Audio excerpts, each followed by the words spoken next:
So, somebody asked me yesterday about the famous machloket between the Rambam and the Ramban on the issue of Nazir.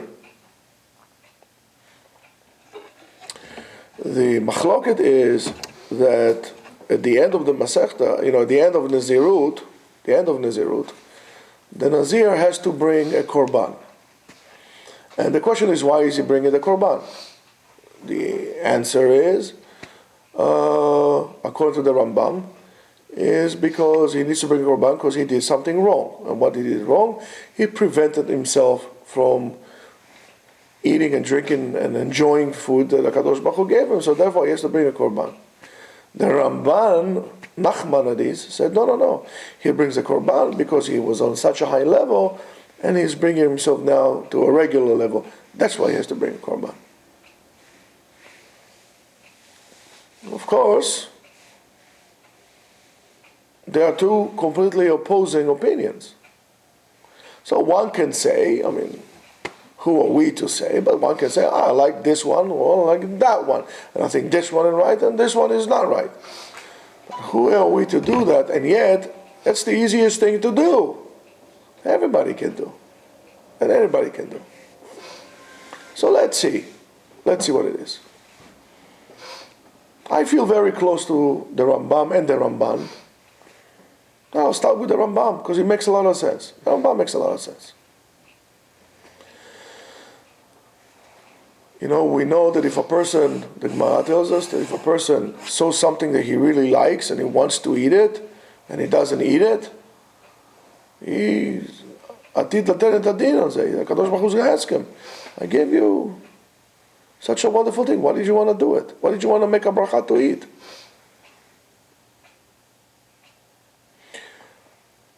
You would say health, it wasn't healthy for me, diabetes, okay, I hear. But just because I wanted to, what HaKadosh Baruch Hu gave us mountains for, and beautiful sceneries, to sit in the city all the time, to go out, to enjoy, to make a bracha, to say, Marabu ma'asecha Hashem, eze yofi, right? La'achiv da'ato shel adam. In Judaism, if you look at the Rambam in Mishnah Torah, you will see that Judaism is there, right there. In Christianity, if you want to be a holy person, a minister, a priest, you don't get married. You prevent yourself from having any sexual relationship, as much as you can, of course. Maybe little boys, but you that's how you become holy. That's how you become holy. So much, as we said, that until, I think it was Pope Clemens, in order to be a priest, you had to neuter yourself. By the Muslims, you don't drink alcohol. By the Hindus, you want to be a holy man, don't eat, don't drink, or if you're a Sahad Guru, I don't do all kind of crazy things. And Judaism, it's not like that. If you take Mishnah Torah, Sefer Kedusha, holiness to the Rambam, what you're going to find there, Isur Biyah, Machalot Asurot. In other words, you're going to find what you're allowed and not allowed to do when it comes to sex and it comes to food.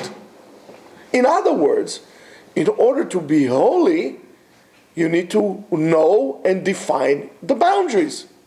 When you know what the boundaries are, the holiness exists among it, in between those boundaries. Having a person with no boundaries, that's lack of holiness. There's no holiness there. And it makes a lot of sense. The Rambam says always take derech shvil hazahav, the middle path, and so on and so forth. It makes a lot of sense. I like it. I think the Rambam is right. I like it. Right? Eat in an amount, drink in an amount, whatever is allowed to you, when is allowed to you, with whomever is allowed to you. So therefore, the Kedusha will be again with the boundaries. But does that mean that the Ramban is wrong? Absolutely not. Absolutely not. But what do you mean? It's the complete opposite.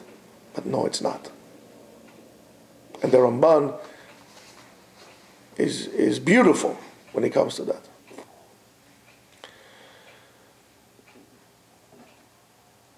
To a person who is in the general proximity of society, he needs the boundaries in this, because we have the urges that we want to do all kind of things. We want to do whatever we want. However, to the person, and there are people like that for them, they see mitzvot. The world is not of temptation. The world is a mitzvah. Like the matrix and the numbers, they see mitzvot. So for a person like this, to go have relations with his wife when she is allowed to him, is just as a mitzvah as making kiddush or making hamotzi or writing a sefer Torah. It's a mitzvah. It's all mitzvah. And he relates to it in that kind of a level. For a person like this, that's how it is. To a person that elevated to him, that he doesn't have a desire, he only eats because he wants to make a bracha and to maintain his body. His desire, okay, so yeah, it's nice, it's a beautiful cake, but I don't have desire to it. Almost lehavdil, if a person has a beautiful sister, his sister is gorgeous. So one would say, so, man, she's my sister. She's my sibling, she's my sister. So for him, and that's what the Torah refers to, what you should know, what you should not know, according to the Torah, should be clear to you as you know that your sister is forbidden to you. So when a person sees something like this, I'm not hungry. I don't have any desire to eat or to drink. If I'll drink wine. It doesn't make a difference to me if it's wine that costs, I don't know, $7 a bottle or wine that costs $700 a bottle. For me, what's important is it kasher wine or not kasher wine? Is it yain mevushal? Yain no mevushal. Is it appropriate to make kiddush or not? I determine the world by those standards. And a person like this that reaches at the highest level of this kind of living comes the Nazir. That by making the vow of Nazirut, steps on into the realm that, you know what? I don't want to have anything to do with this. It's like no shayachut to me. This will be my offering to HaKadosh Baruch Hu.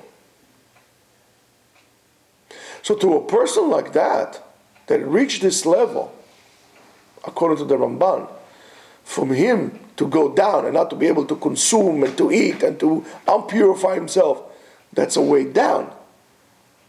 So it's not that the Ramban and the Rambam are disagreeing on the reason why. I do believe that the real reason is two different groups of people.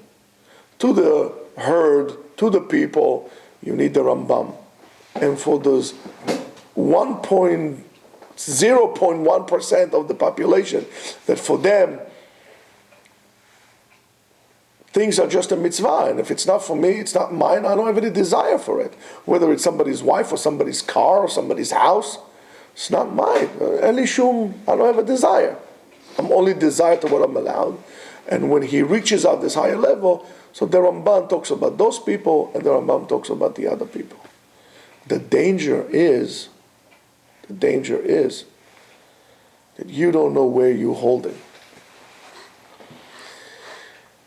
If you think that you are on such a high level when you're not, and you do things wearing crowns on your head that don't belong to you, or on the other hand, when you're on such a high level and you're acting in such a low level, he's taking your crown and putting it in the garbage. Chas v'shalom. That's the problem. On both of them, both the Rambam and the Ramban will tell you that that person is a choteh. But without a doubt, knowing the boundaries for most of us is the definition of Kedusha. To realize that there is a God out there that created the world with boundaries. Tala olamo al blima. The world wanted to expand and expand. She'amar le'olamo dai. The Gemara says he used the word shin dalet yud shadai. Die, enough. Don't expand it. Stop, because otherwise the whole world would consume into itself in this mega expansion. There are limits, and we are defined by the boundaries that we have in terms of our limits. And for us, that's where we can find Kedusha. So if you want to elevate your Avodat Hashem, don't say, you know what, I'm not eating meat because I am, you are what you eat, and this, and it's holy, and Shama, and Ruach. Eat meat in the right amount for the right time. For example, eat meat on Shabbat. When you do what you do it for L'Shem Mitzvah. Have a little bit more of a body into your mitzvot, into your Avodat Hashem. Stop looking at the external package. Look at the content itself. Fill your mitzvot with the action of mitzvot with emotional content. Because otherwise it's just an empty vessel. Imagine a guy brings a kala, a bride, he wants to propose, he gives her this like mega stone, I don't know, like 5-carat stone, and he wraps it in a beautiful wrapping and this, and she says, oh, this is such a beautiful wrapping. Oh, let me get into it. And she takes the thing, she throws it out. Oh, what a beautiful paper and the silver lining. That's what we do. We take the wrapping and we obsess with it. When we throw away the real important thing.